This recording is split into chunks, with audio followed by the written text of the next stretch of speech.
Hello दोस्तों, अस्सलाम वालेकुम, नमस्ते। मैं हूँ यासीन और ये है मेरा पहले और नया चैनल टेक्नोमंडल।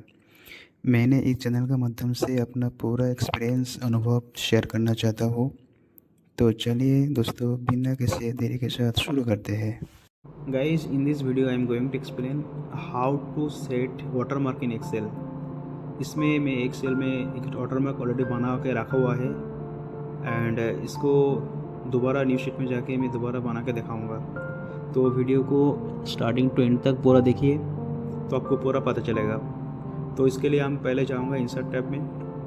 इंसर्ट टैब में जाके हीडर एंड फुटर को चूज़ करके मैं सेलेक्ट करूंगा पिक्चर को जाके अब यहाँ पे आपको ब्राउज़ करना है, फाइल में जाके पिक्चर का ब्राउज़ करना है। देन यहाँ पे जाके आपको जो पसंद है उसके हिसाब से आपको फ़ोटो चूज़ करके आपको इंसर्ट करना है। अभी यहाँ पे इंटर को 3 टाइम दबाना है, देन इंसर्ट करना है। अभी यहाँ पे वाटरमार्क आ गया। अभी यही वाटरमार्क आपको सेटअप करना चाहिए। तो again insert, again header and footer, then यहाँ पे जाने पिक्चर फॉर्मेट, देन यहाँ पे जाके आपको साइज़ एंड जो ऑप्शन है साइज़ एंड रूल्स, इसको जाके एडजस्ट कर सकते हो। इसमें पिक्चर स्क्रॉल है, पिक्चर स्क्रॉल को भी जाके आप एडजस्ट कर सकते हो। तो ये जो साइट है इसको साइड उतना इंपॉर्टेंट नहीं है, आपको जाना चाहिए फर्स्ट पिक्चर साइड में। अभी जो पिक्चर ऑप्शन दिखाई दे रहा है टॉप में, उधर क्लिक करके यहाँ पे आपको left, right, top and bottom आपको आपके हिसाब से आपको किधर कितना चाहिए आपको एडजस्ट करना है। अभी आपको मेरे को लेना चाहिए लेफ्ट में थोड़ा बढ़ाना है, बॉटम को थोड़ा बढ़ाना है, राइट साइड में, टॉप में।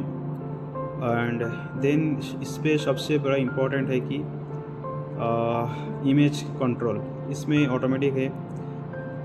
राइट डाउन साइड में जो आपका वर्कआउट है इसको क्लिक करके इसको ब्राइटनेस थोड़ा इंक्रीज़ करना है एंड कॉन्ट्रास्ट को थोड़ा इंक्रीज़ करना है। इंक्रीज़ करने के बाद यहाँ पे आपको जस्ट ओके करना है। देखिए यहाँ पे आपका वाटरमार्क ऑलमोस्ट रेडी हो गया। अभी यही वाटरमार्क को आप जब प्रिंट करोगे तो प्रिंटर के साथ आपका वाटरमार्क शो करेगा। दोस्तों, आज के लिए बस इतना ही है। मैं जल्दी ही एक नया वीडियो के साथ वापस आऊँगा। कृपया मेरे चैनल को सब्सक्राइब करिए और अपने दोस्तों के बढ़ा लें एंड बेल आइकन को प्रेस कर लें।